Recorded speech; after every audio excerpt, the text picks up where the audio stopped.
Saudações comunistas, esse é o primeiro episódio do podcast Papo Comuna, que a gente vai trocar uma ideia, vai bater um papo sobre o que aconteceu na última semana. A cada semana a gente vai fazer esse bate-papo aqui e como esse é o primeiro episódio, a gente não vai tratar só da última semana, a gente vai tentar tratar aí das últimas semanas, talvez dos 2 últimos meses, que tem muita coisa interessante acontecendo na luta de classes no Brasil e no mundo.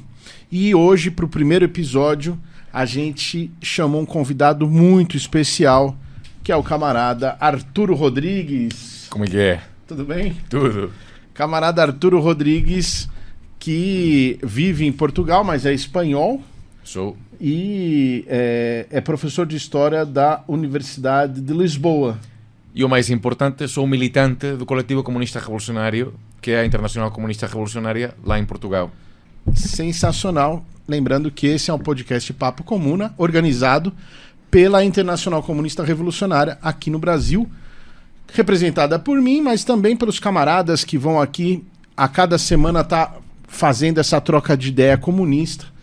Camarada Iohannis. Opa, tô destruindo o estúdio aqui. Saudações, camarada Iohannis, camarada Marcos. Saudações. E camarada Renan. Saudações. Muito bom estar aqui com todos vocês e estamos muito contentes de estar recebendo você aqui, camarada Arturo.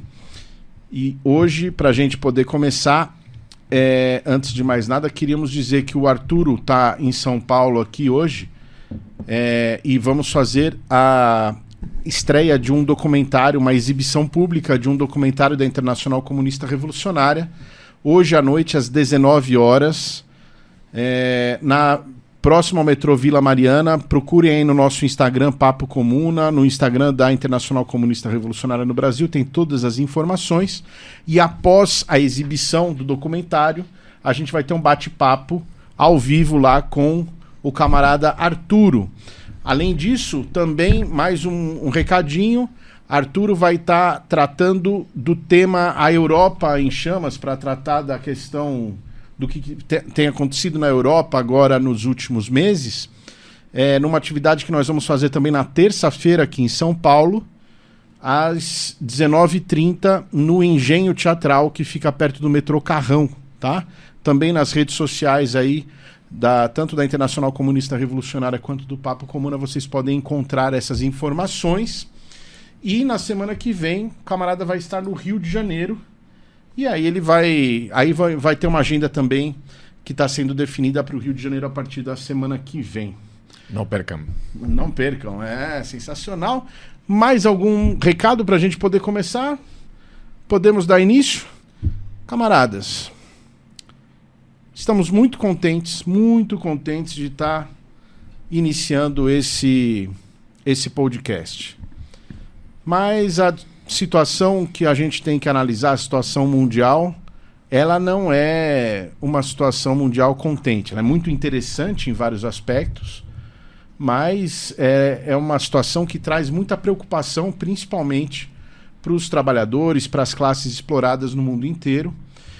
Em particular, se a gente for analisar agora o que é a ferida aberta do mundo, que é o genocídio que acontece na faixa de Gaza, perpetrado pelo Estado sionista de Israel, com o apoio do principal imperialismo mundial, que é o imperialismo dos Estados Unidos, e que agora, apesar do suposto acordo de cessar-fogo que foi realizado, onde o Hamas entregou os reféns, etc., na verdade não tem cessar-fogo nenhum, que a gente viu.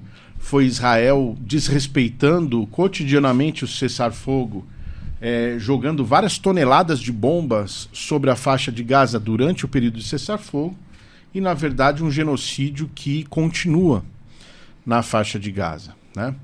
E é bastante interessante a discussão que a gente vem travando nos últimos meses, desde 2023, porque quando a gente fala para as pessoas sobre essa questão da Palestina, aquelas pessoas que não estão contaminadas pela propaganda da mídia oficial, né, que diz que Israel tem o direito de se defender e que, portanto, estaria justificado o genocídio na Palestina, mas que querem ver uma solução para isso, se colocam a questão de que mas é a ONU que tem que fazer alguma coisa, né? Como se os governantes, os representantes de cada país, que são os seus governantes organizados aí na ONU, na Organização das Nações Unidas, deveriam conseguir achar uma solução para o problema, né?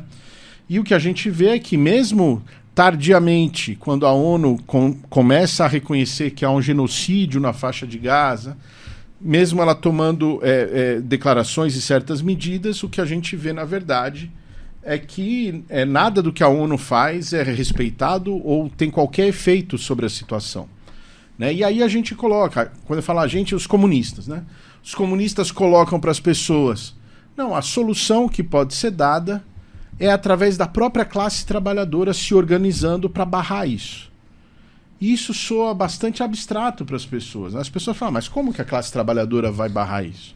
A primeira ideia que se tem é que não, então vamos juntar a classe trabalhadora para ir até lá e enfrentar o exército de Israel, é isso? Inclusive houve uma tentativa de uma marcha que passava ali pelo Maghreb para chegar, passava pelo Cairo e chegaria até a faixa de Gaza, né? Também, de certa forma, é a ideia que todo ano tem da flotilha de ir lá e simbolicamente com um barco romper o cerco, né, que é feito à faixa de Gaza e levando ajuda humanitária. Mas não é disso que a gente está falando. A classe trabalhadora ela pode e poderia interferir, ela poderia de fato mudar a história do que está acontecendo na faixa de Gaza, não indo até lá e enfrentando diretamente Israel.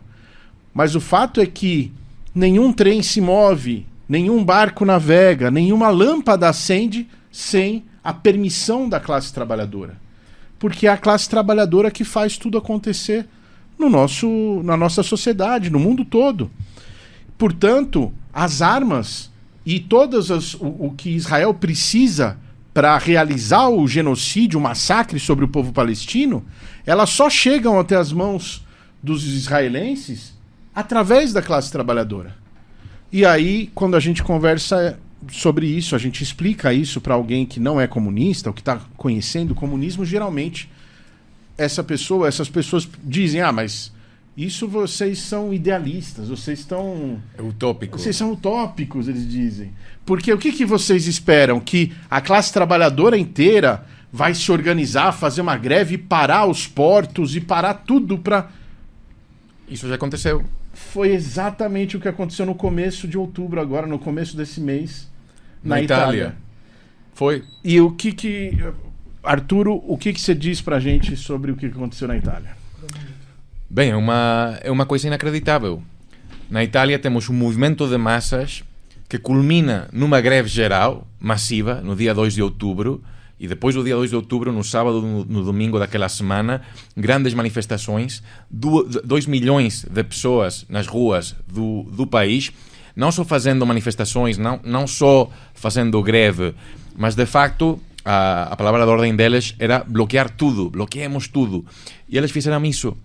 Bloquearam estações, cortaram estradas, foram para os portos, de onde saem os barcos que levam as armas e os fornecimentos a Israel.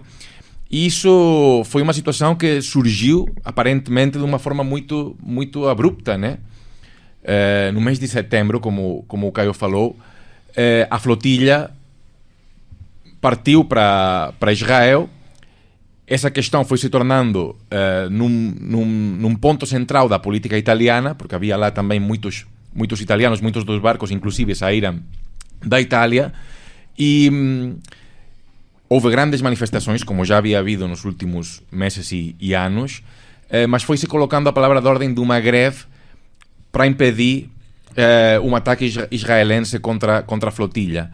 Claro, os burocratas... E tudo isto acontece, aliás, num país onde governa a Giorgia Meloni, que é da família política do Bolsonaro, pertence à direita populista, digamos. Bem... Ela declaradamente, quando era jovem, se declarava fascista. É verdade, sim. Mas olhem que aí nesse país temos uma radicalização súbita das massas, grandes protestos. Os burocratas sindicais da grande federação sindical do país, que é a CGL, que seria como a CUT cá no Brasil, eles inicialmente recusaram-se a organizar uma greve geral, mas aí uma pequena federação sindical, a USB, Unione dei Sindacati di Base, convocou ela uma greve no final de setembro. Aquilo não foi realmente uma verdadeira greve geral, no sentido que ela não paralisou o país, mas houve sim grandes protestos, grandes mobilizações. Os jovens em particular tomaram a iniciativa, ocuparam as escolas. No ensino público realmente a atividade foi paralisada e aquilo preparou o terreno para na semana seguinte, na primeira semana de outubro, uma verdadeira greve geral que foi-lhe imposta aos dirigentes da CGL. Esses dirigentes da CGIL, que é, como você disse, a CUT italiana, né, a grande central sindical italiana, eles não queriam de jeito nenhum fazer isso, né? Aliás, já poderiam ter feito antes e nunca convocaram uma paralisação desse tipo, uma mobilização desse tipo. Eles se viram obrigados a fazer isso por causa dessa pequena central sindical que é a USB, né? Bom, mas a USB o que fez foi abrir a porta para a entrada das massas na luta ativa, digamos. Já houve muitas manifestações, mas eram manifestações ordeiras, do ponto A ao ponto B, e as massas repararam que isso não era suficiente, que era preciso agir, que era preciso tomar a iniciativa. E a classe trabalhadora foi se dando conta também do seu poder, do poder que ela tem para bloquear a máquina militar israelense, que depende totalmente do imperialismo ocidental. E isso não são apenas abstrações. Está acontecendo. Os estibadores, os portuários na Itália, estão se organizando para boicotar o envio de fornecimentos militares para Israel. Isso já está acontecendo como consequência destas mobilizações. Aí vemos concretamente o poder real da classe trabalhadora. Como o Caio falou, sem ela não há trens que se movam, não há barcos que naveguem, não há lâmpadas que se acendam, sem o seu esforço, sem a sua participação. Mas esse poder, em condições normais, fica latente. Ela precisa de organização, de consciência para realmente ativar esse poder. Ô Arthur, porque essas questões que você trouxe, elas abrem uma reflexão sobre qual o agente, ou quais os agentes que podem barrar o genocídio em Gaza, o genocídio palestino.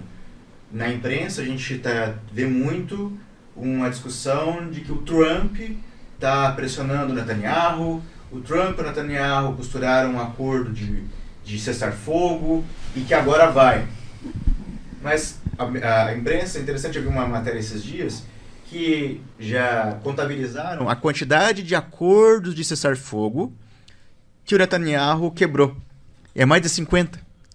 Então, se a gente esperar que os senhores da guerra sentem numa mesa e acordem a paz, isso não é realista. E aí a gente vai vendo, 2 dias depois, 3 dias depois, novos bombardeios pelos mesmos agentes que sentaram na mesa e disseram, não, agora nós vamos fazer o cessar-fogo.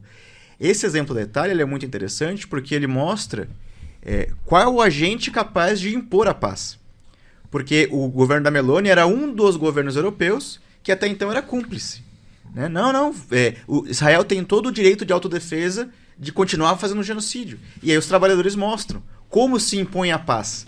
Pelas próprias forças dos trabalhadores, como agentes capazes de promover a paz pelos seus meios. Né? Não, e é surpreendente como a Meloni, que é uma governante de extrema direita, se viu obrigada a enviar uma fragata da Marinha italiana, supostamente para defender a flotilha que estava indo levar ajuda para a Palestina. Bem, isso coloca toda a questão do fascismo. É isto o fascismo, não é? Bom, realmente num regime fascista nós não estaríamos presenciando uma greve geral, grandes mobilizações e o governo praticamente encurralado a ter de fazer concessões ao movimento. E é que de facto Meloni não é uma fascista.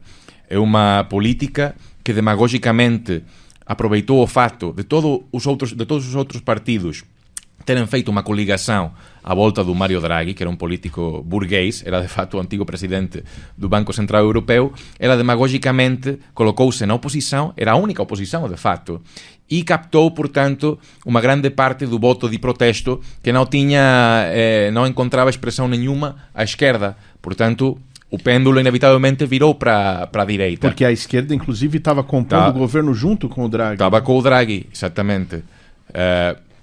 Ora, o que estamos presenciando é a desagregação da base social da Meloni, que chegou ao poder fazendo promessas totalmente demagógicas e agora está sendo desmascarada.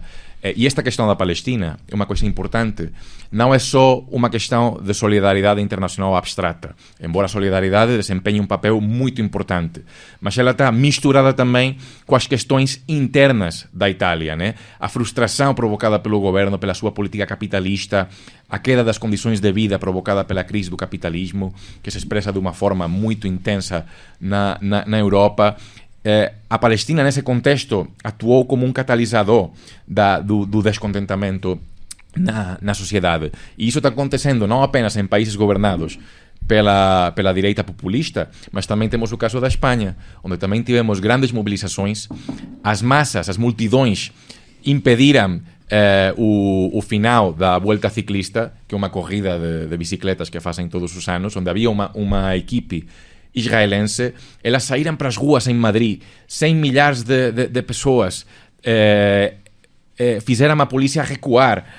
A corrida teve de ser cancelada. Isso num país governado por um governo reformista, né, social-democrata, do Pedro Sánchez, que faz muitas críticas verbais a Israel, mas que na prática mantém uma política de alinhamento com o imperialismo.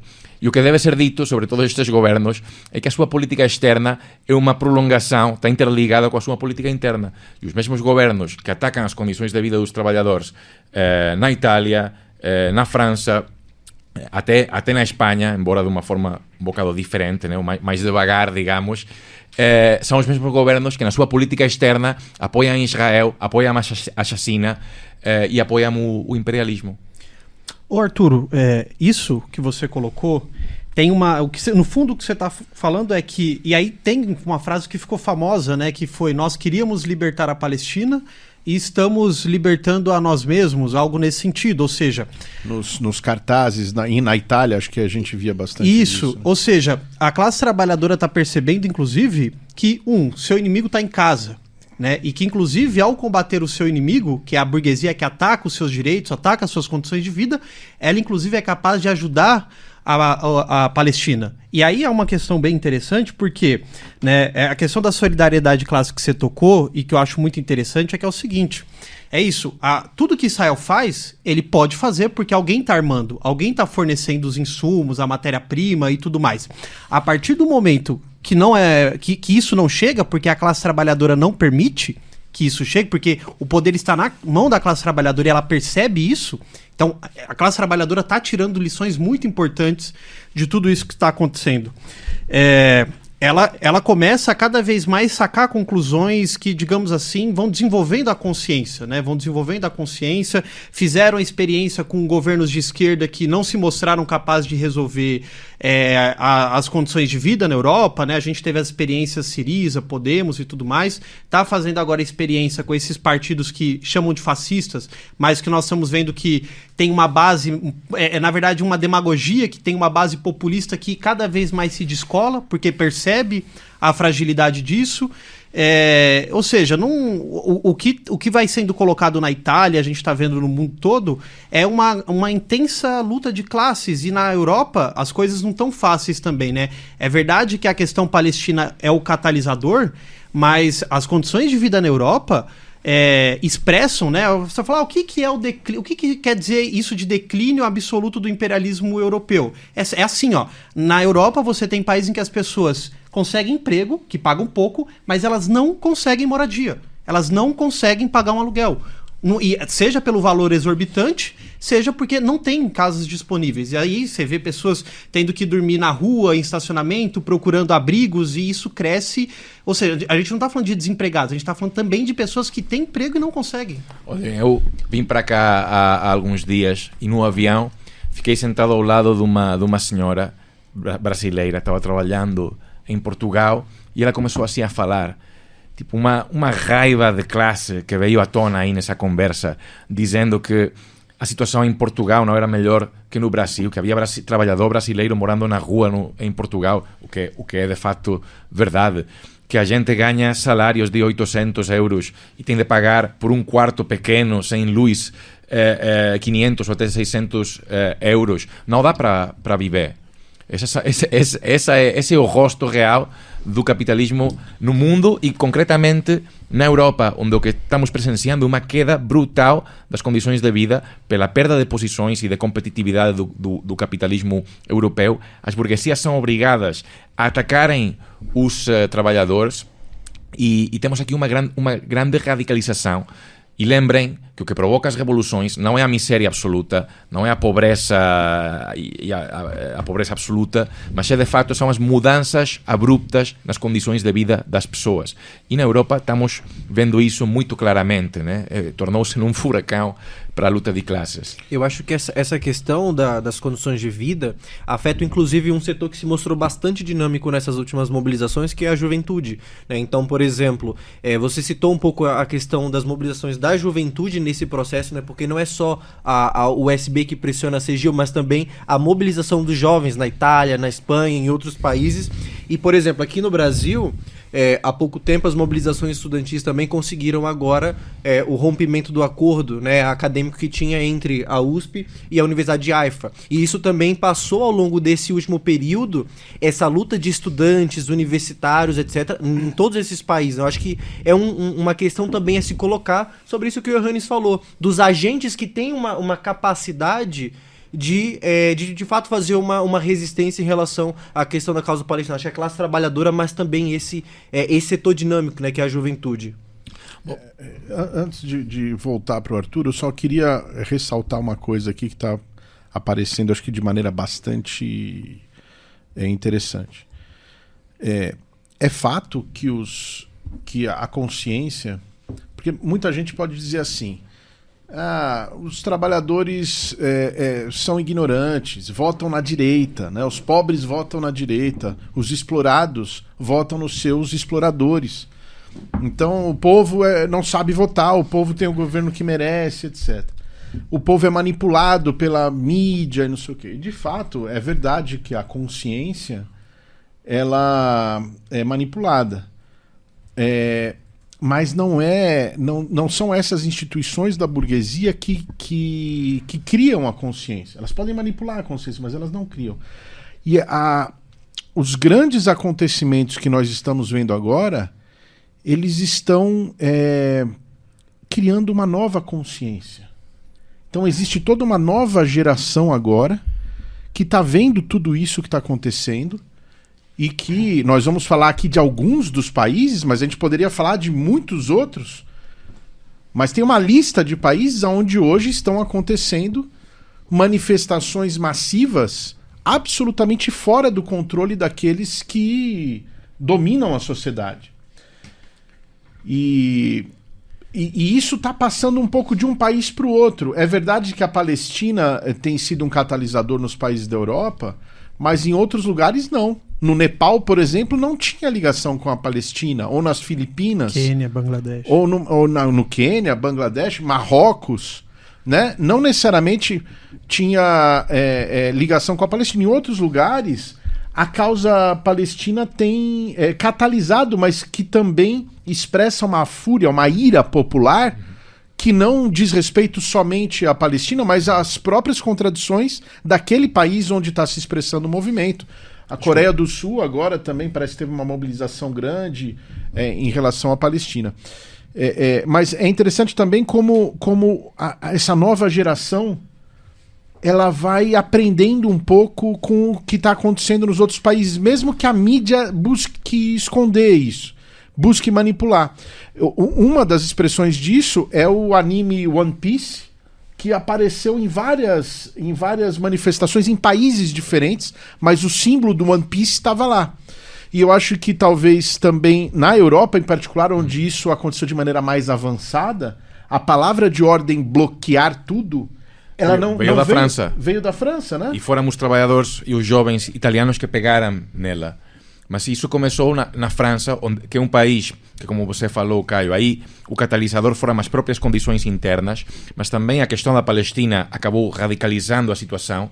Mas lá temos vários governos, sob o presidente Macron, mas 2 primeiros ministros, o Bayrou e o Lecornu, a tentarem aprovar um pacote de austeridade no Parlamento. E isso foi impedido em 2 ocasiões por grandes protestos, grandes mobilizações, uma espécie de greve geral. Eles falam de dia de ação, que tem um componente também de greve, isso em setembro, que obrigaram estes governos a recuar e de facto derrubaram dois governos. Vemos aí a força das massas, vemos uma palavra de ordem a espalhar-se pela Europa toda e além da Europa, e uma palavra de ordem muito poderosa, porque coloca precisamente já a questão da ação, bloqueemos tudo, né? É hora de agir, não chega com manifestações ordeiras, mas é preciso agir, e também coloca a questão de quem é que tem o poder, quem é que tem a capacidade de bloquear tudo. É a classe trabalhadora, que de facto tem as alavancas da sociedade nas suas mãos, embora muitas vezes não seja consciente disso. Sobre essa situação na França, tem uma amiga minha que mora na França e ela me contava a luta para conseguir uma vitória, conseguir um cubículo na região metropolitana de Paris para morar, e a luta pela sobrevivência, a luta por um salário para poder estar perto, mais ou menos perto do trabalho. E um dos locais que ela morou, nesses cubículos, que é o que ela conseguia pagar, tinha uma claraboia para entrar a luz, que era a luz que ela conseguia naquele espaço que ela conseguia alugar.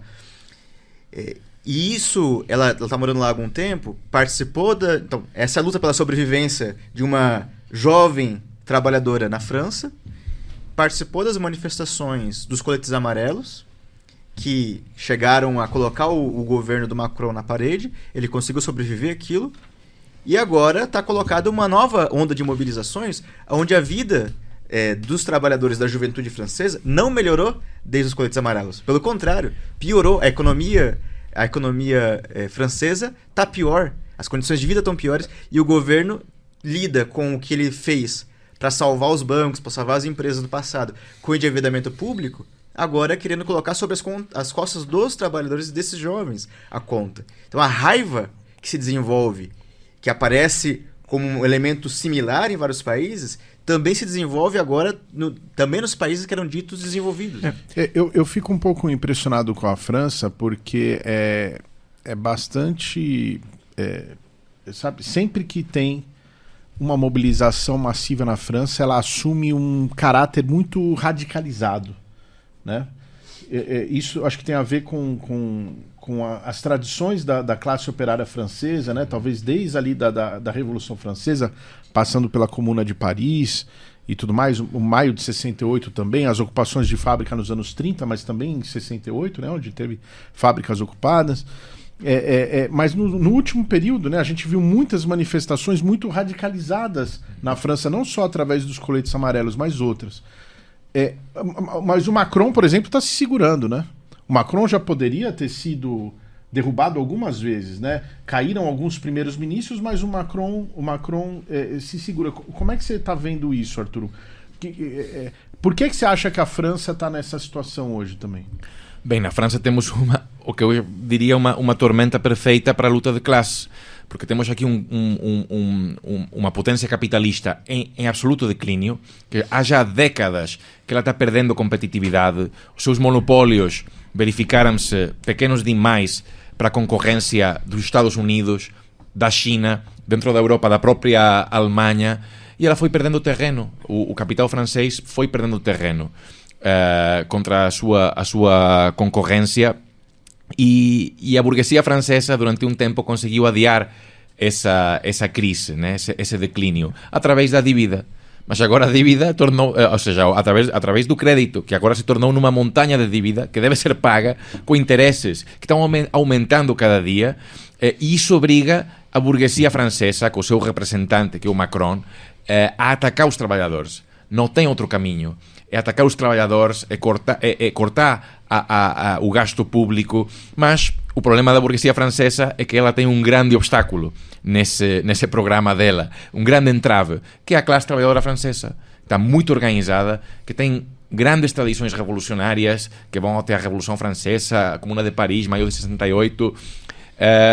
E é verdade que a classe trabalhadora francesa, como acontece um pouco por toda a parte, não tem uma direção, digamos, à altura. Se o Macron não caiu, foi simplesmente porque não havia aí uma direção que deu o último empurrão, digamos, mas temos certamente uma grande pressão por baixo neste contexto de uma potência imperialista em declínio dentro do país, mas também nas suas posições globais. Em África já vimos o imperialismo francês recuando, sendo expulso do Sahel, a pressão da Rússia, da China aí nesse território ali.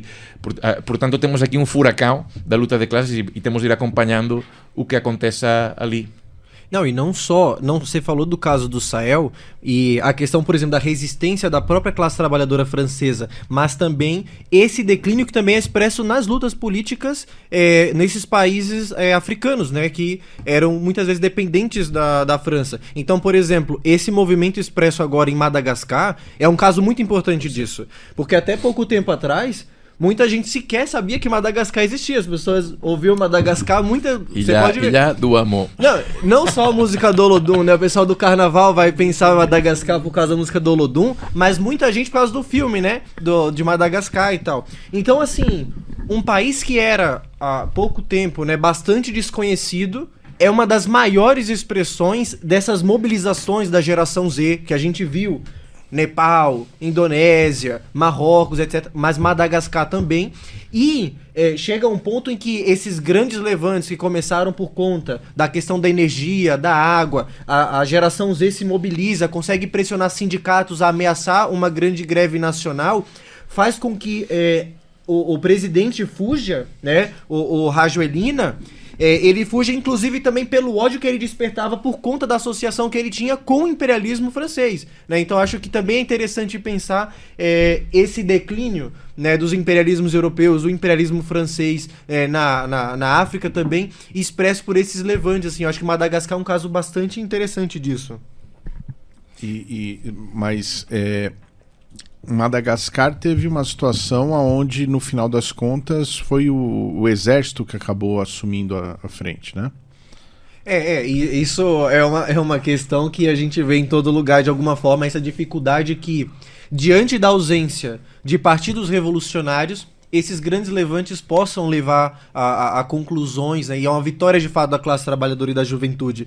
E assim, é um esgotamento, né? E é interessante pensar que diante desse esgotamento, esse levante dos jovens causa num primeiro momento uma reação de parte, né, do exército, especialmente lá do Capsat, né, uma ala de elite dos militares, uma recusa deles em reprimir a população, em reprimir os jovens, em reprimir a classe trabalhadora, mas nesse momento de levante, diante da ausência de qualquer direção revolucionária, eles, né, se colocarem também como a alternativa possível, né? Isso também ter sido levado nesse sentido. E é inclusive um problema, porque olha onde a gente vai chegando, né? O Rajoelina, ele chegou à liderança do país, à direção do país, num processo muito parecido no passado. Em 2009 também, com grandes mobilizações, a mesma história, né? O Capsat também se mobiliza, se coloca a favor das manifestações populares e ele ascende como direção. E agora o que acontece? O Randrianirina, ele ascende nesse mesmo sentido, né? E a ideia de fazer o quê? Reestabelecer a ordem. Então, daqui a 2 anos nós vamos fazer novas eleições e tal. Então, um movimento que tinha um grande potencial, né? Um movimento que chegou a propor a dissolução do Senado, etc. e tudo mais, que tinha um potencial gigante, né? Por conta da mobilização da juventude, da classe trabalhadora e dessa associação bastante poderosa, está resultando agora, né, numa ascensão de um setor militar que não se compromete de fato com aprofundar o processo, mas na verdade com reestabelecer a ordem, né? Pois essa tragédia que temos visto por toda parte, né? Nunca faltou a falta de vontade de luta, de energia, de força das massas. Na Indonésia, há só 1 ano, 2 anos, 3 anos, no Sri Lanka, no Bangladesh, a gente já até esqueceu isso porque estão acontecendo tantas coisas, né? Mas no melhor dos casos o que aconteceu foi uma mudança cosmética do regime, né? Lá no Bangladesh era aquele cara que o Prémio Nobel da Paz, no Sri Lanka é um governo reformista de esquerda, né? Mas não é uma mudança, não se foi à raiz da questão. E há quem diga que foram revoluções coloridas, né, que eles chamam, porque quando se trata de governos de esquerda, né, agora no Nepal também, muita gente falando, é uma revolução colorida, né, quando na verdade isso é uma falta de compreensão, não que não possa haver, acho que identificaram lá no Nepal uma ONG americana que estava manipulando os vídeos, etc, na internet, não que não possa haver interferência dos imperialistas ou de setores do imperialismo para tentar provocar alguma coisa nesse sentido, mas o fato é que só encontra eco e mobiliza de fato as pessoas porque existem de fato contradições muito gritantes na sociedade. E essas revoltas populares, elas poderiam levar a uma mudança real se houvesse o fator subjetivo, que é a direção revolucionária, um partido revolucionário. Né? A gente começou com isso, né? Que às vezes a gente fala de revolução e as pessoas falam, né? Mas isso é abstrato. Qual foi a última vez que aconteceu uma revolução? É o tempo todo. Olhe agora, para a semana passada, para o mês passado, setembro, né? Como foi um setembro vermelho. Explosão social atrás explosão social. Então, é muito claro, a gente vê, né? A classe dominante se divide. Mas talvez uma certa desilusão que tem é que assim, mas qual foi a última vez que a revolução foi vitoriosa? Né? Sim, mas vejam... Que levou a algum lugar, né? Que deu-se aqui, ou seja, que de fato... Mas aí tem uma coisa... Eu lembro de uma frase, quando estava acontecendo os acontecimentos no Quênia, ano passado, se não me falha a memória, que marcou muito a minha cabeça. E eu li aquela frase e eu falei... Aqui tá a matéria bruta, espero eu, dessa geração que vai de fato conseguir derrotar, destruir o capitalismo. Que eram os jovens do Quênia, sem partido, sem organização de massas comunistas, com cartazes falando FMI, nós não somos os nossos pais, nós vamos foder vocês. Nós não temos emprego, nós não estamos na escola, não estamos na universidade e, portanto, nós temos todo o tempo do mundo para lutar contra vocês. E essa perspectiva da juventude, que não é só no Quênia, como a gente está discutindo aqui, é uma juventude que fala-se bastante. Essa juventude de hoje é muito tímida, né? Não interage. Bom... O que está sendo agora a geração Z, inclusive queimando, né, junto, e sobretudo, qual que é o problema disso? Quando a classe trabalhadora entra em movimento, aí a coisa fica em outro nível, né? Então, a juventude, geralmente os estratos, os setores mais explorados, oprimidos ali, sentem primeiro isso, né? E costumam se movimentar primeiro. Os negros, as mulheres, nacionalidades oprimidas, imigrantes, mas não quer dizer que não tem também na classe trabalhadora, mesmo o que a gente poderia dizer, uma classe trabalhadora estável, movimentações, os exemplos dos estivadores e etc, né? A gente vê isso nos Estados Unidos também. Isso que eu ia falar, você falou dos imigrantes, né? Nos Estados Unidos agora é surpreendente o que aconteceu agora nesse último final de semana, né? Sim, né? Não só, né? Vou me dar o direito aqui de voltar um pouco, vejam. Nos Estados Unidos vem se falando muito, não só nos Estados Unidos, né, mas do crescimento do fascismo. Eu vejo, Trump, quando foi eleito, lá no primeiro mandato, houve uma manifestação massiva, né, a Marcha das Mulheres em 2017, que levou de 3 a 5 milhões de pessoas para a rua. Depois, em 2020, o movimento Black Lives Matter, todo mundo lembra disso, Trump teve que se esconder num bunker. Esse aí foi pela morte do George Floyd. Sim.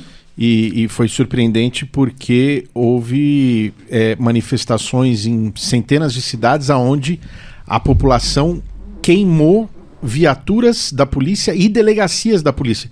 Em particular, a delegacia onde trabalhavam os policiais que mataram George Floyd foi incendiada, foi a primeira incendiada, depois incendiaram várias delegacias, viaturas, com grande apoio popular, fizeram aí algumas sondagens e uma grande parte da população apoiava a queima da delegacia. Isso me lembra aquele caso do Datena, não sei se vocês lembram. Lembro. Junho de 2000, ele coloca lá, você é a favor de... Como é que é? Você é a favor dos protestos? Era isso a pergunta primeiro. Aí as pessoas começaram a responder a enquete ao vivo na televisão, né? E a maioria esmagadora era a favor dos protestos. Ele mudou. Ele colocou assim, vocês são a favor... Ele falou assim, ao vivo. Ele falou, não. Esse resultado está acontecendo porque a pergunta foi mal formulada. Vocês são a favor dos protestos com baderna? E aí que cresceu. Continuou todo mundo votando a favor dos protestos com baderna. Claro, isso foi 2013. As pessoas não estão a favor do protesto com baderna, né? Elas estão revoltadas e estão a favor da indignação sendo expressa, inclusive queimando instituições que supostamente deveriam defender as pessoas e não defendem. Não preciso nem falar, não vou nem entrar na questão da polícia no Brasil, mas assim...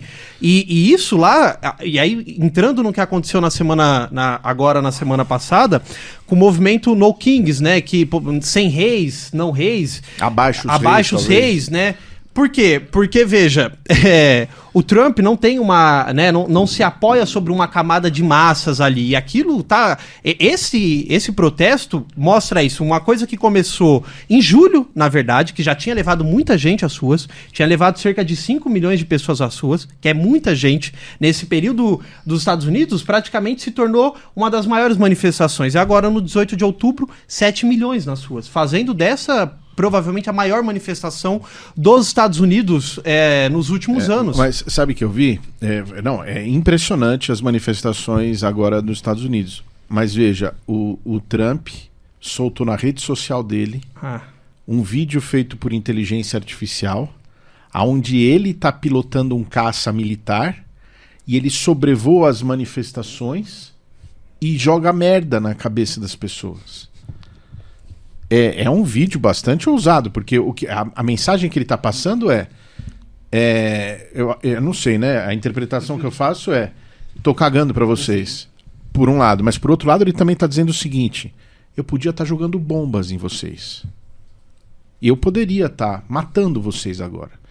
É também uma certa maneira de intimidar as pessoas, claro, né? Concretamente, a Guarda Nacional sendo enviada para os estados. Sim. Mas veja, você falou que ele não se apoia num movimento de massa. Não, ele se apoia. O trumpismo é um movimento de massas nos Estados Unidos. Agora, e que está contra, né? E eles estavam tentando dizer que as pessoas que estavam nas ruas eram contra os Estados Unidos, eram antipatriotas, etc. Isso fez até o discurso do Bernie Sanders em Washington, por exemplo, ser um discurso bastante patriótico. O Bernie Sanders buscou se apoiar no patriotismo para defender a democracia americana para ficar contra o Trump. Mas, na verdade, o sentimento que está entre a população que está saindo às ruas é um sentimento, de certa forma, de guilhotinar os reis.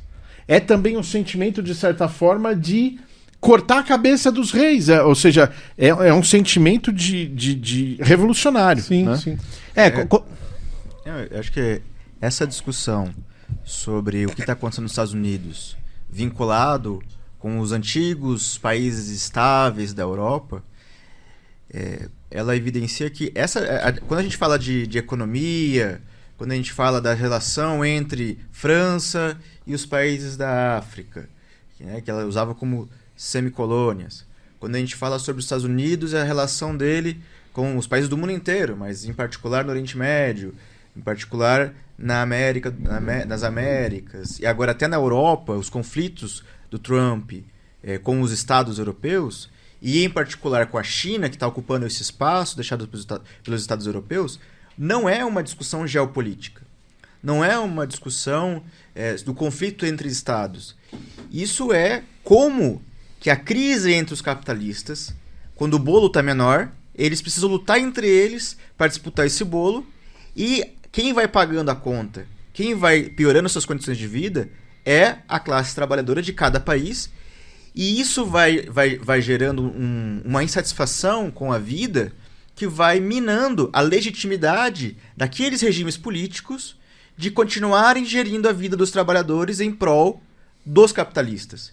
E isso vai gerando uma insatisfação, uma indignação com as instituições e vai minando essas instituições. Imagina só, o presidente dos Estados Unidos tá demolindo a Casa Branca agora. Ou seja, o símbolo, um dos maiores símbolos dessas instituições, agora o Trump decidiu fazer um salão de festas. O presidente dos Estados Unidos, o país que levava a democracia pro mundo, tá num jato despejando merda sobre os manifestantes americanos.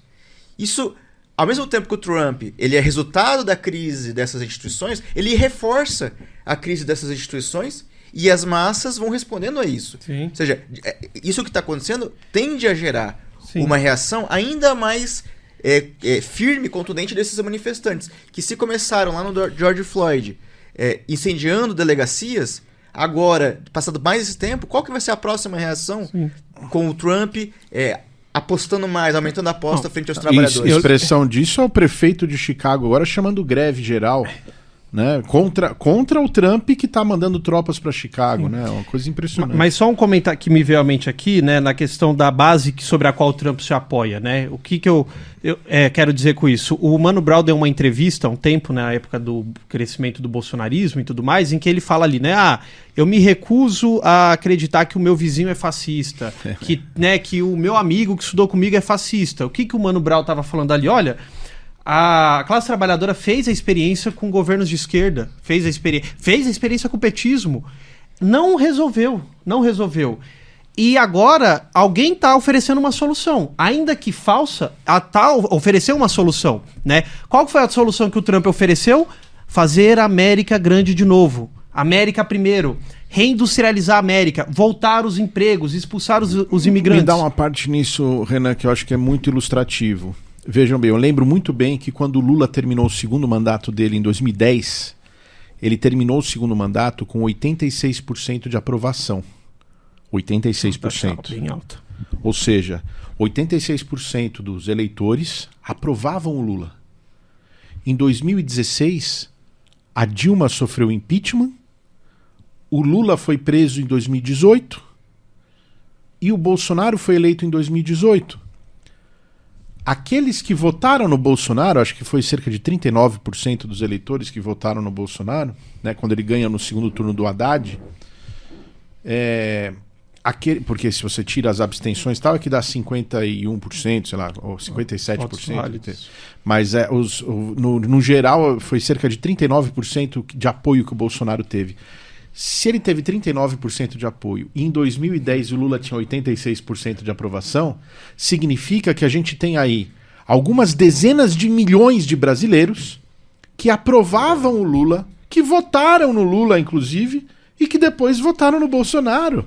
Sim. Tem muita gente que votou no Bolsonaro que antes votava no Lula. Basta pegar um Uber, que você vê... A pessoa fala isso. Sim. Mas o interessante é perguntar por que isso não se expressou à esquerda, né? E coloquemos a questão concretamente nas últimas eleições nos Estados Unidos. O que dizia a esquerda? O que dizia o Bernie Sanders? Votem no Biden. Não havia alternativa à esquerda. Sim. O Bernie Sanders capitulou ao Biden. Capitulou. Biden era odiado, desacreditou-se totalmente no poder, mas a esquerda, digamos, oficial, a esquerda mais visível nos Estados Unidos, apoiava ele. Portanto, onde que se ia expressar essa raiva, esse descontentamento? Porque a pressão da crise do capitalismo é implacável, obriga as massas a procurarem uma saída. Elas não vão aceitar os argumentos abstratos da democracia e não sei o que. Elas procuram uma saída. Essa discussão a gente fez muito sim. Em 2016, o Bernie Sanders tivesse saído dos democratas e criado um partido independente dos trabalhadores, poderia ter criado um partido de massas nos Estados Unidos de esquerda, da classe trabalhadora. O Bernie Sanders desistiu disso, ele capitulou aos democratas, né? E hoje os Estados Unidos, a classe trabalhadora americana, que é a classe trabalhadora mais importante do mundo, porque está no país hoje que tem que move os maiores recursos do mundo, as maiores forças produtivas, apesar de que a China tá começando a despontar aí como uma potência que pode superar os Estados Unidos num futuro incerto, né? Ela desafia essa hegemonia dos Estados Unidos, mas a classe trabalhadora americana ela está desprovida de um partido seu, um partido que ela possa usar. E mesmo sem ter esse partido, olha, Não há mais o que cobrar da classe trabalhadora americana. Olha o que eles estão fazendo. E essa questão que o Arthur levantou sobre por que isso não é expresso na esquerda, eu acho que tem justamente a ver com esse debate da crise das instituições. Porque o papel que a esquerda cumpriu no mundo inteiro, a gente viu isso inclusive aqui no Brasil, que é diante de um descrédito completo das escorar instituições. as instituições. Exato, escorar. Você tinha uma esquerda que passou a ser, aqui no Brasil, por exemplo, a grande defensora da democracia burguesa. Então, quando a direita questionava, a esquerda lá se apregou. Então, ao invés de se colocar num discurso antissistêmico, para conseguir trazer esse ódio expresso, um ódio justo. Então, assim, é uma grande dicotomia que a esquerda coloca nisso. E não só acho que essa dicotomia também é revelada na discussão que foi sobre, por exemplo, as revoluções coloridas. Porque não compreende a revolta justa da classe trabalhadora, mesmo quando isso é expresso em contradições. Então, acho que isso é bastante interessante, inclusive para pensar o caso dos Estados Unidos. Porque esse descontentamento no coração do dragão, na boca do dragão, é bastante significativo. Não, veja... um breve comentário. Primeiro, eu lembro que em alguma eleição, né, eu, mais jovenzinho, tava lá no Vira-Voto, né, e eu lembro claramente de setores, né, tava ali com outras correntes, outras organizações de esquerda, né, do PSOL, e a gente tava panfletando numa favela que tem ali do lado da USP, né, a São Remo. E falaram assim para um morador, né, falaram exatamente assim: o senhor não acha importante defender o Guilherme Boulos para que a gente possa, com isso, defender as instituições... Desse jeito, tá? Exato. Defender as instituições do Estado Democrático de Direito? Desculpa? Como? E veja, por que eu digo isso, essa questão do discurso? Nos Estados Unidos, o Trump tá prometendo lá emprego na indústria e tudo mais. Qual que é o resultado do governo dos Estados Unidos? É só ver o que mostram as pesquisas. O governo Trump não conseguiu gerar os empregos na indústria, ao contrário, está diminuindo o número de empregos na indústria. No ano passado, se eu não me engano, foram algo como 60, 80 mil, nesse ano já foram mais uns 30 mil, ou seja, não está conseguindo cumprir essa promessa. Agora, o governo está em shutdown, ou seja, está paralisado porque o Congresso não aprovou o orçamento. Isso quer dizer que tem mais de 750 mil funcionários do governo sem receber salários. 750 mil trabalhadores, pais de família, mães de família, que não têm salário para poder colocar comida dentro de casa. Para além disso, a gente está falando de um governo que, naquilo que ele mais faz propaganda, né? O combate à imigração, as tropas, né, do ICE ali para combater imigrante, ele é mal avaliado. Até naquilo que ele promete, ele é mal avaliado sobre esse tipo de gestão. E a classe trabalhadora, veja, ninguém come propaganda. A agenda... Não, as pessoas comem arroz, feijão, carne, suco de laranja, elas tomam. Então a gente viu aí no tarifaço o Trump...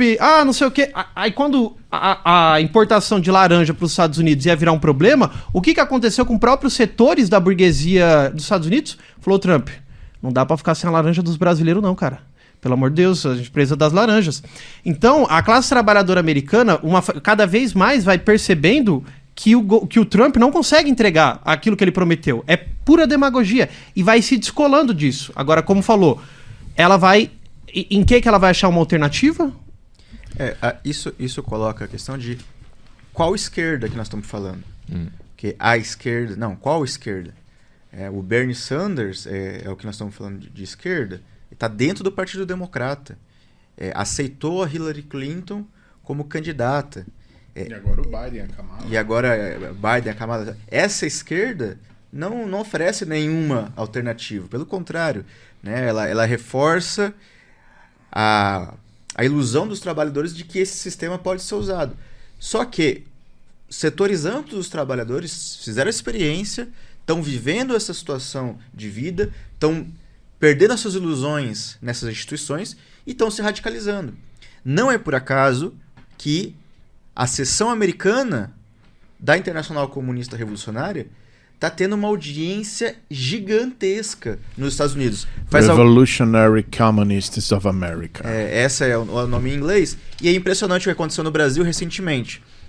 Vários grupos de esquerda no Brasil começaram a postar um vídeo da seção americana nossa, que fez um congresso, e eles saíram nas ruas com bandeiras, palavras de ordem, E aí vários grupos de esquerda postando, canais no WhatsApp, perfis no Instagram, TikTok, postando esse vídeo e falando, olha só como os comunistas estão crescendo no coração da besta, né? No olho do furacão. E era a seção americana da Internacional Comunista Revolucionária agindo e se manifestando lá, né? Mas não só aqui no Brasil, lá nos Estados Unidos mesmo, teve um programa de televisão de direita, de extrema direita, que é transmitido em espanhol, principalmente ali em Miami, para a comunidade cubana que tem nos Estados Unidos, que é uma comunidade ultra reacionária, né? Que são os cubanos que são a favor do bloqueio a Cuba, que são contra a Revolução Cubana, né? São contra o regime de Cuba e que moram nos Estados Unidos. Então, um programa onde eles fizeram um debate mostrando... Eles tinham uma tela como essa aqui que a gente tem no podcast, e aí convidaram um pessoal para fazer a discussão, e eles mostravam na tela o vídeo dos nossos camaradas nas ruas de Nova York com as bandeiras do comunismo, e eles dizendo, e agora, o comunismo... Vamos mostrar o vídeo também. O comunismo chegou nos Estados Unidos? Mas eu vou dizer uma coisa. O que nós estamos aqui analisando são grandes explosões na luta de classes que estão se preparando nos Estados Unidos, que de fato já estão começando. E toda essa ideia de que estamos à beira do fascismo é totalmente falsa. Estamos na véspera do contrário do fascismo, que é uma grande explosão na luta de classes, porque a base social do Trump não tem nada a ver com a base social do Hitler ou do Mussolini. É uma base social totalmente heterogénea, totalmente contraditória e que está se desagregando diante dos nossos olhos. Ele está traindo todas as suas promessas. É verdade que ele está reprimindo, mas não esqueçamos uma coisa, o Biden reprimiu também pra caralho aí nas ocupações estudantis pela Palestina. Quem é que atirou a polícia contra eles, contra os estudantes? Não apenas a polícia, os capangas também dos sionistas. Foi o Biden. Os liberais estão também reprimindo, porque eles não podem governar como governavam antes. Ora, há um limite à repressão que eles podem empregar, porque se eles forem demasiado longe, eles vão provocar uma reação muito mais forte por baixo. E vou dar um exemplo disso. No ano passado, na Coreia do Sul, o presidente aquele, que já nem me lembro do nome dele, um presidente de direita, conservador, ele tentou dar um golpe de Estado, né? Proclamou o estado de sítio. E o que aconteceu? O exército saiu para as ruas e aquilo acabou depois de 3-4 horas. As multidões encheram as praças, as ruas, foi uma protestaram. De golpe. Os soldados ficaram totalmente desmoralizados e ele teve de se demitir. E, se não me engano, agora neste momento ele está na prisão. Esse é o rosto, digamos, de uma tentativa real de impor uma ditadura. O Trump não pode fazer isso. Ainda se ele quisesse.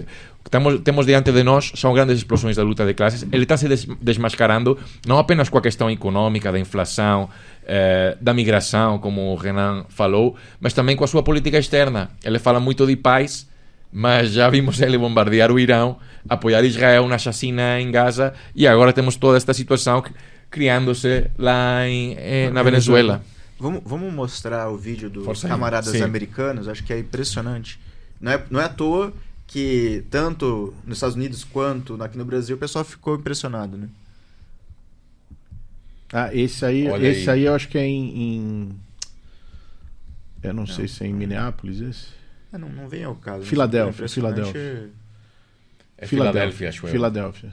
Eu acho que especialmente num país como o nosso, aquela impressão que fica, especialmente para a classe trabalhadora, de que tudo está maravilhoso nos Estados Unidos, é um país, uma grande potência econômica e, portanto, não, né? Então, quando acho que isso é expresso, né, eu acho que demonstra não só esse declínio relativo, né, do imperialismo americano, a incapacidade também da classe dirigente dos Estados Unidos de apresentar uma alternativa às demandas dos trabalhadores e dos jovens, e isso é expresso em organização política. Sim. Né? E o caso Luigi Mangione, só para dar um exemplo do grau de revolta da classe trabalhadora. O que aconteceu com o caso do Luigi Mangione? Ele, né, todo mundo sabe, assassinou um executivo ligado à área de saúde ali, que inclusive é a área que o Trump está... ele é acusado de assassinato. Acusado de assassinato. Recebeu um apoio massivo, assim, a quantidade de dinheiro que arrecadaram para custear a defesa dele é absurda. E um apoio não só. É que o apoio material é impressionante, mas expressa esse apoio. Mas o que está por trás disso? Agora também o Charlie Kirk.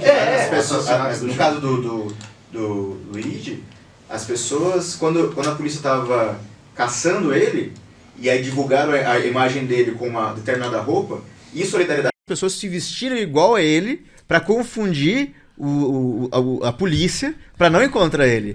Somos todos Luigi Mangione. Somos todos, é impressionante. É um ódio aos bilionários, é uma solidariedade a quem tá contra eles e que faz um ato de desespero, como ele fez. Posso dar aí um exemplo pessoal? O meu irmão mora nos Estados Unidos, mora em Nova York, e há 2 anos eu fui lá visitar ele. E aproveitei para visitar a sede dos nossos camaradas aí em Brooklyn, uma sede muito bonita. E eu comprei o jornal, claro. E voltei para a casa do meu irmão, no metrô. Abro o jornal The Communist, abro assim, sento. E não passaram 10 segundos. Aí a menina que estava sentada ao meu lado, uma menina muito jovem, negra, falou: mas esse jornal é incrível, é comunismo, eu sou comunista, eu odeio o capitalismo, quem é você? Fale aí disso. Eu dei o jornal, nem li. Tome para você, contate eles, pego aqui, cadê o seu número? E eu comecei a falar com ela: o capitalismo, os proletários, os burgueses, não sei o quê. E o mais incrível, ela ficou assim com os olhos como pratos. Estava uma menina muito radicalizada, não estava organizada, estava lendo ela sozinha. Mas as pessoas à nossa volta começaram a dizer: é isso, é mesmo isso. Foi uma situação incrível. Eu tive de descer do metrô, meu irmão morava lá perto, mas foi uma situação, foram assim tipo 10 minutos politicamente incríveis, que isso mostra realmente a situação nas ruas, nos bairros operários dos Estados Unidos. Essa radicalização agora o assassino do Charlie Kirk era um cara de direita também, né, que matou o Charlie Kirk. Mas é impressionante como a população comemora, né, o assassinato do Charlie Kirk, porque era uma figura odiada que atacava a esquerda e as minorias o tempo todo, né? Agora, eu queria só girar um pouco aqui a discussão, ainda pegando os Estados Unidos. Eu acho que é muito importante a gente discutir isso, mas agora tem uma situação onde os Estados Unidos começam a mobilizar as suas forças repressoras militares para o Mar do Caribe, em particular ameaçando a Venezuela e a Colômbia também, de certa forma, né? Então, eu acho que seria importante, vocês devem ter visto, mas aconteceram algumas coisas bastante inusitadas, né? Em primeiro lugar, eles explodiram, o Trump explodiu embarcações, alegando que eram embarcações de narcotraficantes, que supostamente estariam levando...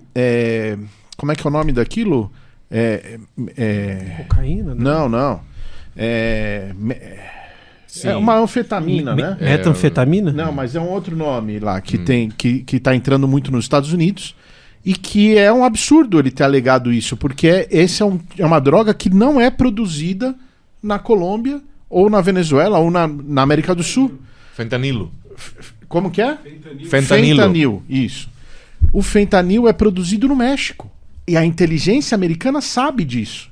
Então era impossível que houvesse embarcações saindo do Mar do Caribe para os Estados Unidos com fentanil. Então o que o Trump está fazendo? E suponhamos que fossem embarcações de traficantes. Qual que é o procedimento normal? Prender o barco. Olha só, você tem uma força militar enorme. Prender as pessoas que estavam dentro do barco e interrogar elas, inclusive para saber de onde está vindo a droga, quem que produziu, para quem que eles iam vender lá nos Estados Unidos. Não, eles foram lá e explodiram o barco. Ou seja, não tem o menor sentido, do ponto de vista, inclusive, de um suposto combate ao tráfico de drogas, explodir a embarcação. O que mostra que, na verdade, a intenção do Trump não é de combater tráfico de drogas nenhum. A intenção do Trump é de intimidar a Venezuela. E o mesmo aconteceu na Colômbia agora. Na costa da Colômbia, eles explodiram o barco e aí o Gustavo Petro, presidente da Colômbia, publicamente disse que o Trump era um assassino, porque ele tinha explodido um barco com colombianos que não tem como provar que eram traficantes, podiam ser pescadores. Assim como os da Venezuela podiam ser pescadores. Não tem como provar que eles eram traficantes. Chamou o Trump de assassino. E aí o Trump, na rede social dele lá, a Truth, lá, ele falou que o Petro é traficante.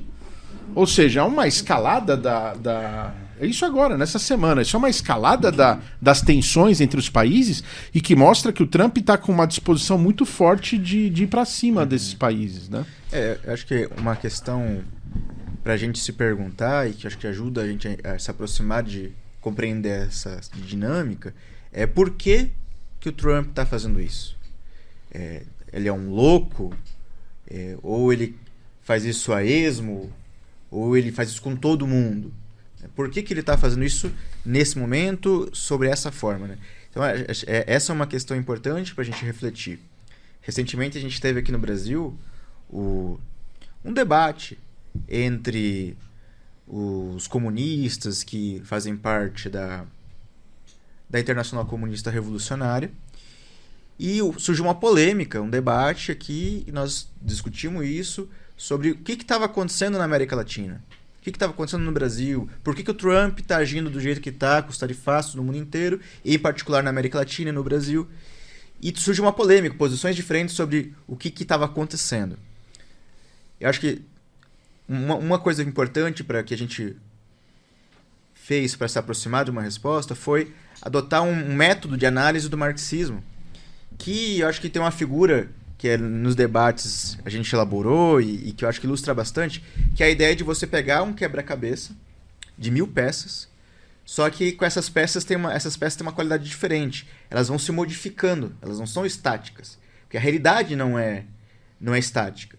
Então, para você investigar essa realidade, investigar a América Latina, você tem que pegar esse quebra-cabeça de 1000 peças, jogar fora a tampa dele que tinha uma imagem estática, virar essas 1000 peças no chão e você tem que montar peça por peça, ver onde é que encaixa, ver se a imagem faz sentido, e aí você vai tendo um quadro do que está acontecendo agora. E ao fazer isto, ao polemizar com outros camaradas que achavam que era só o tio Sam que poderia sair no final de montar esse quebra-cabeça, ao montar o quebra-cabeça com os dados, com os fatos, com as relações entre os governos da Venezuela, governo da Colômbia, governo do Peru, do Equador, e o governo do Brasil também, e a realidade do país, a economia do país, ao montar esse quebra-cabeça, foi surpreendente como, sem forçar a barra, começou a aparecer um dragão chinês percorrendo a América Latina e deslocando o tio Sam. Para entender o sentido da ação do Trump, por que esse governo, quando surge, ele começa a ter uma atenção tão grande sobre o quintal dos Estados Unidos, que era as Américas, é essa situação do capital chinês, dos capitalistas chineses penetrando e o governo americano tentando retomar espaço, pressionando para influenciar de alguma forma e retomar terreno nesses países. É evidente uma disputa hoje entre o capital chinês e o capital americano. E o tarifaço no Brasil, apesar dos outros motivos que o Trump alega ali naquela carta que ele manda para o Lula, né? Que era parar a perseguição sobre o Bolsonaro, que era contra a regulamentação que queriam fazer sobre as Big Techs, né? Mas é óbvio que por trás disso, inclusive a questão das Big Techs também, está a questão da disputa com a China, ou seja, uma maneira de pressionar o governo brasileiro a parar de digamos assim, favorecer a China em diversos aspectos, né? O Lula, o governo do Lula, ele tenta, de certa forma, se equilibrar, né, conciliar os interesses do imperialismo chinês e do imperialismo americano, né? Não é que ele se coloca a favor da China contra os Estados Unidos, né? A gente acabou de ver agora ele lá na ONU abraçando o Trump, e aí depois aquela ligação que ele faz com o Trump, ou seja... O Haddad louco pra vir Não, eles estão... Não, as terras raras pode levar a Trump, né? O Lula tá numa postura de buscar fazer uma política de boa vizinhança com os Estados Unidos e com a China, com os dois ao mesmo tempo. Entretanto, a gente entrou numa nova situação mundial, principalmente marcada aí pela eleição do Trump agora nesse segundo mandato, mas que ela já vinha se desenhando antes, que é uma nova situação mundial onde não existe mais aquela trégua entre os imperialismos que foi estabelecida depois da Segunda Guerra Mundial, a partir de Bretton Woods, etc., que estabeleceu uma ordem imperialista mundial, né? A gente pode chamar de uma ordem imperialista, uma ordem liberal mundial. Essa ordem, ela acabou agora. Não existe mais essa trégua, né? Então, nessa nova situação mundial, por isso essas políticas protecionistas, né? Por isso que começam a se acirrar tantos os conflitos entre os imperialismos, por isso os tarifaços, né? A guerra tarifária, ela é a primeira expressão de um conflito entre imperialismos para depois chegar, inclusive, a uma guerra de fato, às vias de fato, a uma guerra militar. Então, o que a gente está vendo agora é uma situação onde o tipo de política que o Lula busca fazer de se equilibrar entre os interesses dos imperialismos ele não é mais possível. Cada vez vai ser mais difícil e cada vez mais o Lula e qualquer governo vai ser obrigado, qualquer governo dos países dominados, né, vai ser obrigado a escolher um amo ou outro amo. E não vai poder continuar servindo a dois amos. Panamá é o exemplo clássico disso. Não, Panamá, recente. Agora, Panamá o Trump fez questão de barrar. E a Venezuela. Sim. Veja, a Venezuela, quando o Trump agora ameaça com todo o poderio da Marinha Americana ali às portas da Venezuela, o Maduro, assim como o Lula, não, pode levar a PDVSA, pode levar o petróleo venezuelano. Já propôs para a Chevron levar o petróleo. O Maduro está entregando tudo. Só que não é isso só. A China estabeleceu certas relações com o regime do Maduro que os Estados Unidos precisam, inclusive de maneira exemplar, talvez, mostrar quem manda aqui no quintal deles. A China, no caso da Venezuela, é o principal parceiro do governo venezuelano, o que, em termos da América do Sul, representa o ponto mais débil do imperialismo americano hoje. Então, a pressão dos Estados Unidos sobre a Venezuela é a pressão sobre o seu ponto mais débil, buscando reverter essa situação. Não por acaso, o Prêmio Nobel da Paz foi para uma opositora do Maduro, indicada pelo Marco Rubio. Então, e a atenção desse governo Trump 2.0 sobre a América Latina está dado também pelo Marco Rubio. O Marco Rubio ascendeu um latino, ascender a um dos postos mais importantes, mais chaves do governo americano, é uma coisa inédita, expressa a atenção que esse governo quer dar para disputar as Américas como a sua zona de influência preferencial. Ele pressiona agora a Venezuela num movimento, que é uma escalada que a gente está vendo, que coloca em questão se os Estados Unidos não vai tentar fazer a mesma coisa que ele fez com o Panamá em 89, derrubando o governo por meio de uma intervenção direta. Não está descartado isso. Porque nós estamos vivendo uma nova situação mundial. Esse fim da trégua interimperialista é a luta entre o imperialismo dominante, os Estados Unidos, e um ascendente que é a China. Como que esse dominante que está sendo desafiado, ainda que não num nível de ser substituído, mas que em todas as áreas tem disputa, como que ele vai se garantir na América? Então, se for o caso, ele está disposto, nessa nova situação, inclusive, potencialmente, a fazer uma intervenção. Embora diga que é um governo da paz. Mas ele não está lá para fazer a guerra. Ele está lá para libertar o povo venezuelano de um cartel de narcotraficantes que tem como presidente o narcotraficante Mor. Sim, ele está chamando Maduro de traficante. Mas vejam, aí tem a luta de classes. Porque o que acontece na América Latina inteira se os Estados Unidos começa a bombardear a Venezuela, e nos próprios Estados Unidos. E nos Estados Unidos com os migrantes. E não só com os migrantes, com as pessoas que votaram no Trump, achando que ele era o presidente da paz. Porque ele prometeu que ia acabar as guerras intermináveis. Ou seja, o Trump está morto se ele invade a Venezuela. E ao mesmo tempo, talvez ele precise dar esse passo. Então ele está numa sinuca de bico, como a gente chama aqui no Brasil, não sei se vocês entendem isso. Mas é num beco sem saída. Um beco sem saída. Sim, não, sim. Essa sinuca de bico ela é agravada pelo fato da Colômbia, do lado da Venezuela, que historicamente era ponto de apoio dos Estados Unidos.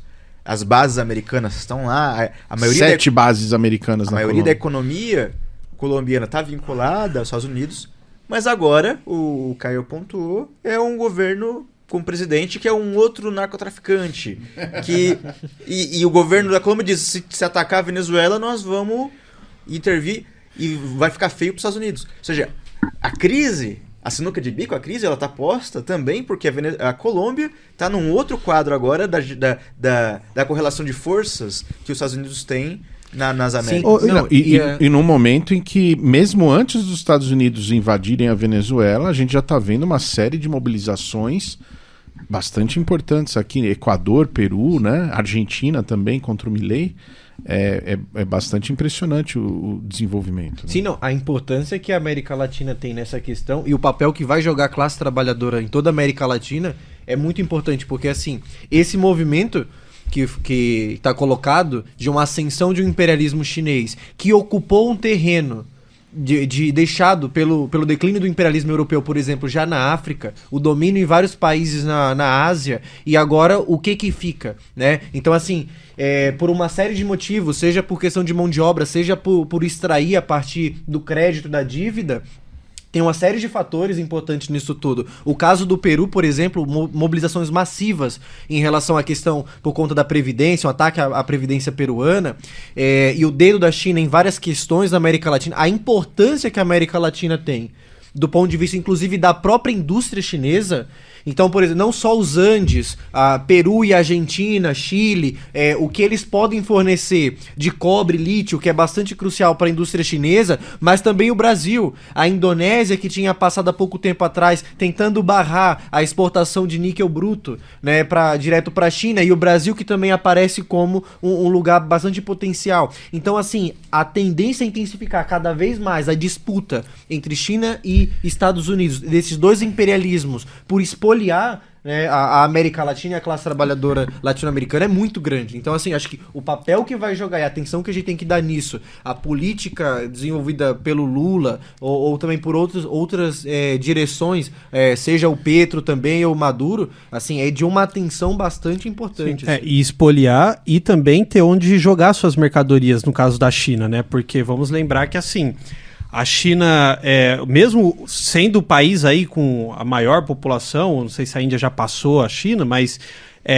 existe uma capacidade, de fato, do mercado consumidor chinês, que não consegue consumir tudo que a indústria, a China, que hoje é a fábrica do mundo, produz. E essas mercadorias precisam escoar, elas precisam encontrar novos mercados, não tem como. E isso é a loucura do capitalismo, né? Que, diferente de todos os antigos modos de feudalismo, antiguidade, né, Grécia, Roma antiga, no feudalismo as crises acontecem porque tem mercadoria demais. No capitalismo. No capitalismo. No capitalismo, eu falei Feudalismo. no capitalismo. Feudalismo As ao contrário. crises, o contrário. Ali falta. Ali é a falta. Da colheita. No capitalismo as crises acontecem porque, imagina, e aí é um absurdo, porque a gente tá falando aqui de um crescimento do número de desempregados no mundo todo, de jovens que não têm perspectiva de emprego, de questões como a inteligência artificial, que deveria liberar tempo livre para as pessoas poderem fazer outras coisas da sua vida, se desenvolverem plenamente, mas o que está acontecendo com a inteligência artificial? Ela está começando a ameaçar empregos de trabalhadores de média e alta qualificação, que antes falavam assim, Ô Caio, quando era mais jovem, Caio, estuda programação que você vai ganhar muito dinheiro, vai dar isso, curso de ciências da computação, não sei o quê. E aí você olha hoje, algoritmos e tudo mais que conseguem hoje diminuir significativamente a quantidade de programadores que as empresas têm. E quais são as empresas que mais têm ações valorizadas nas bolsas de valores? Empresas ligadas à tecnologia. Não, os CEOs das empresas de tecnologia estão dizendo já abertamente que a perspectiva é que nos próximos anos se reduza pela metade os postos de trabalho de colarinho branco, que eles chamam por causa da inteligência artificial. Ou seja, aquilo que, né, o pessoal fala, o Marx diz... Não, o Marx previu isso. Falou que o capitalismo tenderia a transformar cada vez mais massas e massas de pessoas em proletários. O que é um proletário? É o seguinte, se você tem um emprego, você come. Se você não tem emprego, você morre de fome. E eu acho que isso é muito concreto. A gente está vendo cada vez mais pessoas que, mesmo profissionais liberais, de classe de média qualificação, que estão perdendo seus empregos né? Se diz muito aqui, mesmo em áreas de não ligadas à inteligência artificial, a crise dos formados em direito, a crise dos advogados, que se forma hoje um monte de advogado e eles não conseguem atuar. Trabalha de Uber. Trabalha de Uber. Quantos engenheiros e advogados, você tá no Uber, você conversa... Então, o capitalismo não consegue, no mundo todo, dar resposta para essas crises. E é isso, a perspectiva é clara. A gente vai ter crise de superprodução, ou seja, porque tem coisas em excesso. As pessoas não podem comer, consumir, vestir, morar, ter onde dormir. E isso vai fazer com que a classe trabalhadora se movimente. E se não tiver um partido... E não é só um partido em cada país, né? A gente está falando aqui, a discussão toda aqui passamos por várias regiões do mundo, a gente está falando de mobilizações, explosões sociais que acontecem em todo o mundo. O que a classe trabalhadora precisa, portanto, é de um partido mundial seu, um partido internacional seu, que consiga organizar a classe trabalhadora, explicar para a classe trabalhadora de todos os países o que está acontecendo, por que o caminho que se segue é esse, né? E, querendo ou não, esse podcast aqui, tudo que a gente... Arthur em Portugal, né? Os camaradas dos Estados Unidos que a gente mostrou aqui, tá trabalhando nesse sentido, né? De conseguir dar para a classe trabalhadora esse instrumento que hoje ela não tem. Então, se hoje acontecem essas explosões sociais e a classe trabalhadora não toma o poder, é porque ela não tem um partido comunista de massas para chamar de seu, para ajudá-la a tomar o poder no caminho correto e não acontecer igual no Madagascar, em que os militares aparecem e falam assim, não, estamos com vocês, a gente cuida, vai lá, daqui a 2 anos a gente conversa, enquanto isso, vai lá trabalhar, enquanto isso a gente vai cuidar aqui dos assuntos. Não, e para além disso, uma questão também importante, porque esse partido, essa vanguarda tem que ser capaz de explicar sem cair em certas armadilhas, porque... A gente estava falando sobre a questão do capitalismo chinês, do imperialismo chinês, o papel que ele cumpre, e ele consegue fazer tudo isso aparecendo sob a máscara de não, estamos aqui, nós somos os defensores do sul global. Então, por exemplo, o imperialismo francês é uma desgraça, o imperialismo americano é uma desgraça, mas esse imperialismo que ascende agora, ele pode fazer exatamente as mesmas coisas, mas a verdade é como uma forma de... não importa se... quebrou vários países da África em relação à questão do sistema da dívida. Não importa se expolia e assim... o Sudeste Asiático no mais brutal, o Sudeste Asiático. Importa a escala 996. Exato, então assim, tem e eu acho que isso, na esquerda em geral, tem uma certa leitura que se faz da China nesse sentido também, por conta daquela teoria dos campos, né, onde se via certos países como anti-imperialistas, como países que faziam uma contraposição ao imperialismo americano, particularmente, mas ao imperialismo europeu também. E aí ainda tem muita gente presa a esse tipo de concepção equivocada, aonde vê a China como um país que ele joga um papel anti-imperialista. E aí, claro, sem compreender que a própria China hoje se converteu numa economia imperialista, né? A burguesia chinesa hoje, que é simplesmente a burguesia que tem o segundo maior número de bilionários no mundo, só atrás dos Estados Unidos, né? E que joga um papel imperialista hoje no mundo, mesmo que sob face humana, né? Com essa máscara que o Marcos estava falando. Eu queria continuar agora aqui nesse assunto, porque está muito interessante, mas nós estamos chegando aqui já no nosso horário. Não deu tempo de falar muito sobre o Brasil, mas eu queria só trazer uma pitadinha sobre o Brasil aqui, que eu acho que a gente não pode terminar esse primeiro episódio do podcast nessa semana sem falar disso, que eu acho que a gente deve prestar solidariedade aqui ao camarada Jones Manuel, do PCBR, bastante conhecido aí nas redes sociais, né? Tem tido uma projeção importante na internet, que vem sofrendo ameaças de morte de uma organização neonazista internacional e que já está devidamente denunciado, etc., mas que ameaçaram, inclusive, dizendo que tinham os dados dele, pessoais, de familiares dele, que poderiam ir com motos até a casa dele para assassiná-lo na porta da casa dele, ou seja, não são haters de internet, né? É uma organização que está fazendo ameaças bastante sérias, e a gente não só é solidário ao camarada Jones Manuel, porque somos solidários a qualquer membro da nossa classe que esteja sob ataque da nossa classe inimiga, em qualquer situação e de maneira incondicional. Um ataque a um deve ser considerado um ataque a todos. Em qualquer canto do mundo. Porque é um ataque a todos, em qualquer parte do mundo. Então aqui a gente deixa a nossa solidariedade ao camarada Jones Manuel, e falo, acho que aqui por parte não só desse podcast que está nascendo, mas também em nome da Internacional Comunista Revolucionária no Brasil. Acho que o camarada pode falar E no mundo. em nome de Portugal, e nós podemos falar em nome da Internacional Comunista nas dezenas de países que nós estamos presentes no mundo todo. E aproveito para dizer aqui que nós mesmos, inclusive, acabamos de sofrer um ataque desse tipo, né? No domingo passado, dia 19, é isso, né? 19 de outubro.